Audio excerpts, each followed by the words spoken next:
Assalamualaikum warahmatullahi wabarakatuh. Perkenalkan, nama saya Rizky Akub, mahasiswa di UIN Raden Intan Lampung dengan NPM 21510400116, Fakultas Ekonomi dan Bisnis Islam, jurusan Manajemen Bisnis Syariah kelas C. Di sini saya akan menjelaskan secara singkat tentang pengertian negara dan warga negara. Pengertian negara. Negara berasal dari kata state yang berasal dari bahasa Latin status yang berarti sesuatu yang bersifat tegak dan tetap.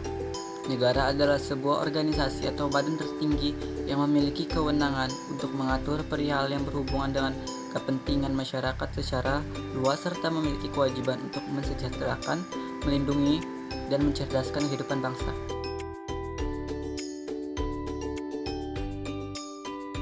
Adapun menurut para ahli, negara diartikan sebagai yang pertama menurut John Locke and Rawlse, negara adalah suatu badan atau organisasi hasil daripada perjanjian masyarakat.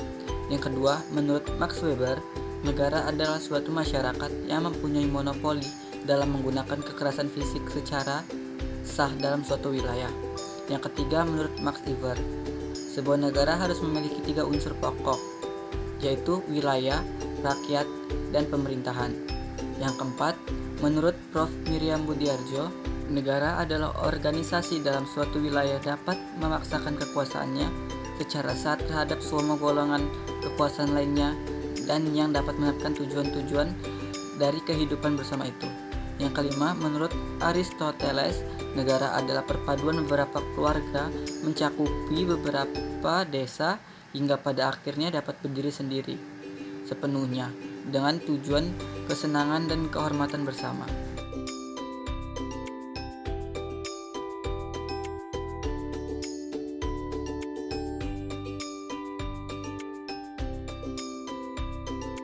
Pengertian warga negara. Secara umum, warga mengandung arti anggota dari suatu organisasi perkumpulan sederhana. Warga negara diartikan sebagai anggota dari suatu negara. Warga negara merupakan terjemahan kata citizen. Kata citizen secara etimologis berasal dari bangsa Romawi yang pada waktu itu berbahasa Latin, yaitu kata civitas, yang berarti anggota, warga dari city state, yang berarti juga warga penghuni kota.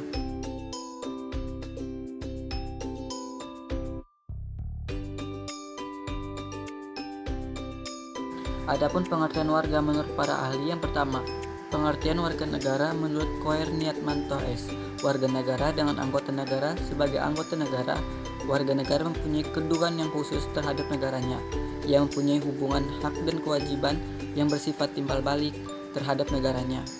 Yang kedua, menurut A.S. Hikam, warga negara merupakan terjemahan dari citizenship, yaitu anggota dan sebuah komunitas yang membentuk negara itu sendiri. Istilah ini menurutnya lebih baik dibanding istilah kaulah negara, lebih berarti objek atau orang-orang yang dimiliki dan mengabdi kepada pemiliknya. Seorang menjadi warga negara dikarenakan ia menjadi anggota dari negara yang bersangkutan. Ketika di masa lalu hidup bernegara belum ada individu, telah menjadi warga dari sebuah komunitas atau anggota keluarga, warga, suku, atau bangsa.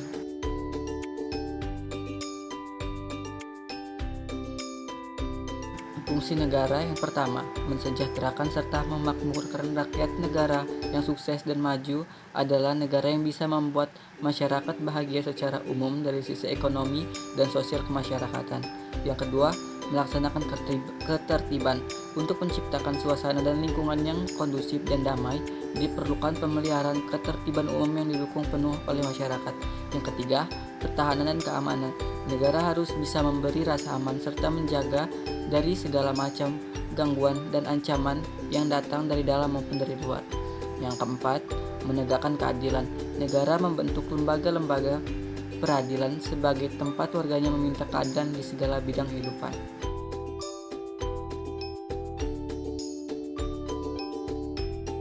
Pengertian hak dan kewajiban warga negara. Pengertian hak adalah sesuatu yang mutlak menjadi milik kita sendiri. Di dalam Kamus Besar Bahasa Indonesia, hak memiliki pengertian tentang sesuatu hal yang benar, milik, kepunyaan, kewenangan, kekuasaan untuk berbuat sesuatu karena telah ditentukan oleh undang-undang, aturan, dan sebagainya. kekuasaan yang benar atas sesuatu atau untuk menuntut sesuatu derajat atau martabat. Contohnya, hak mendapatkan pengajaran, hak mendapatkan nilai dari guru, dan sebagainya. Selanjutnya, pengertian kewajiban. Kewajiban adalah sesuatu yang dianggap sebagai suatu keharusan kewajiban untuk dilaksanakan oleh individu sebagai anggota warga negara guna mendapatkan hak yang pantas untuk didapat. Kewajiban bisa kita artikan sebagai liabilitas. Bahasa Inggris, liability adalah hutang yang harus dilunasi atau pelayanan yang harus dilakukan pada masa datang pada pihak lain. Liabilitas adalah kebalikan dari aset. Dalam hal ini, hak merupakan sesuatu yang dimiliki. Hak dan kewajiban merupakan sesuatu yang tidak dipisahkan, tetapi dapat dibedakan. Selain itu, hak dan kewajiban harus berjalan sejajar untuk mencapai keseimbangan. Di mana ada hak, pasti ada kewajiban yang harus ada secara bersamaan. Jika hak dan kewajiban tidak berjalan secara imbang, maka akan terjadi suatu gejolak dalam pelaksanaan kehidupan individu, baik dalam kehidupan bermasyarakat, berbangsa, maupun bernegara. Berdasarkan UUD 1945, hak warga negara yang tercantum adalah sebagai berikut. Yang pertama, hak atas pekerjaan dan penghidupan yang layak, pasal 27 ayat 2. Hak kemerdekaan berserikat, berkumpul, mengeluarkan pikiran, lisan, dan tulisan sesuai dengan UU pasal 28. 3. Memperoleh jaminan dan perlindungan dalam pelaksanaan berbagai bidang hak asasi manusia, pasal 28A sampai dengan 28I. Yang keempat, jaminan memeluk salah satu agama dan pelaksanaan ajaran agamanya masing-masing, pasal 29 ayat 2. Yang kelima, ikut serta dalam pertahanan dan keamanan. Yang keenam, mendapat pengajaran, pasal 31. Yang ketujuh, mengembangkan kebudayaan nasional, pasal 32. Yang kedelapan, mengembangkan usaha dalam bidang ekonomi, pasal 33. Yang kesembilan, memperoleh jaminan pemeliharaan sebagai fakir miskin, fasilitas kesehatan dan fasilitas umum serta dari pemerintahan, pasal 34. Kewajiban warga negara menurut Undang-Undang Dasar 1945. Yang pertama, wajib membayar pajak, pasal 27. Yang kedua, wajib membela pertahanan dan keamanan negara, pasal 29. Yang ketiga, wajib menghormati hak asasi orang lain dan mematuhi peraturan yang tertuang dalam peraturan, pasal 28. Wajib menjunjung hukum dan pemerintahan, pasal 27 ayat 1. Wajib ikut serta dalam usaha pertahanan dan keamanan negara, pasal 30 ayat 1. Yang keenam, wajib menghormati bendera negara Indonesia sang merah putih, pasal 35. Yang ketujuh, wajib menghormati bahasa negara bahasa Indonesia, pasal 34.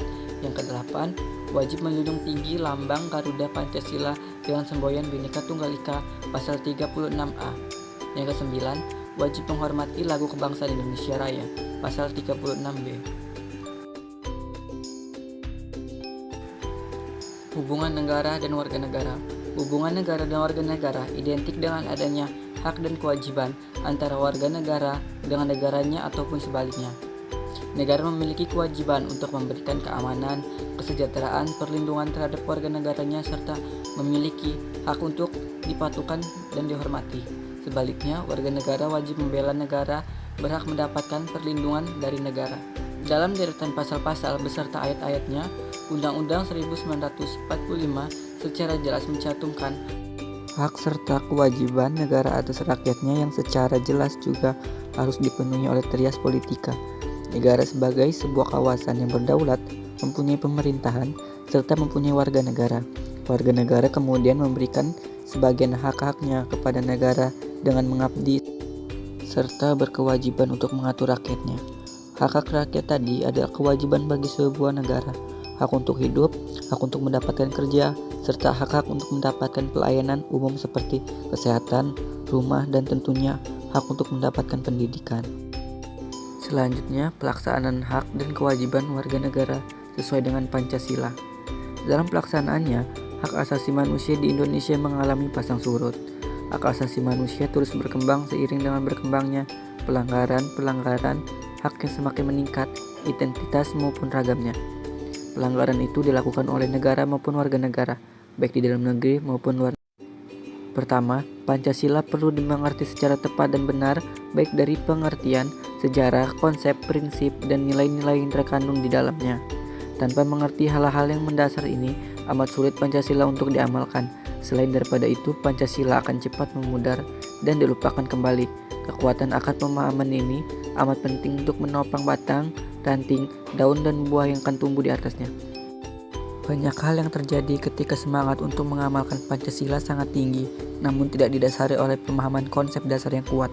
Bukan hal yang mudah memudar, namun juga akan kehilangan arah.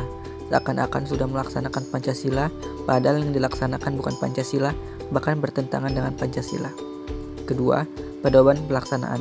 Semestinya kita perlu malu mencontoh apa yang sudah dilakukan oleh pemerintah Orde Baru yang berusaha membuat pedoman, penghayatan, dan pengalaman Pancasila atau P4. Pedoman ini sangat diperlukan agar negara dan warga negara mengerti apa yang mesti dilakukan, apa tujuannya, dan bagaimana strategi mencapai tujuan tersebut. Manakala tidak ada pedoman pelaksanaan, maka setiap orang berusaha membuat pedoman sendiri-sendiri, sehingga terjadi absurditas atau kebingungan. Ketiga, perlunya lembaga yang bertugas mengawal pelaksanaan Pancasila. Lembaga ini bertugas antara lain memfasilitasi aktivitas-aktivitas yang bertujuan untuk mensosialisasikan Pancasila, agar membuka ruang-ruang dialog, agar tumbuh kesadaran berpancasila baik di kalangan elit, politik, pers, anggota legislatif, eksekutif, yudikatif, dan masyarakat luas. Yang tak kalah penting adalah ikut memberi masukan kepada lembaga-lembaga negara dalam melaksanakan tugas dan membuat kebijakan serta ikut mengevaluasi setiap kebijakan yang dilakukan agar terjamin tidak bertentangan dengan Pancasila. Jadi, dalam konteks pelaksanaan hak dan kewajiban, maka 3 hal penting sebagaimana disebut tadi juga perlu ada, yaitu perlu mengerti prinsip-prinsip dasar, hak dan kewajiban negara dan warga negara. Terdapat pedoman pelaksanaannya dan ada lembaga yang mengawalnya. 3 hal itu tentu tidak berdiri sendiri, khusus terkait dengan hak dan kewajiban negara dan warga negara, namun merupakan kesatuan gerak besar revitalisasi Pancasila dalam semua bidang kehidupan. Pelaksanaan hak dan kewajiban negara dan warga negara dalam negara Pancasila adalah sebagaimana yang tercantum dalam Undang-Undang Dasar 1945. Seperti tergambar dalam klasifikasi tadi, namun demikian, selain melihat klasifikasi tersebut, perlu juga memahami konsep, prinsip, dan nilai Pancasila dalam pelaksanaan hak asasi manusia. Baiklah, sekian materi yang dapat saya sampaikan. Lebih kurangnya saya mohon maaf. Wassalamualaikum warahmatullahi wabarakatuh.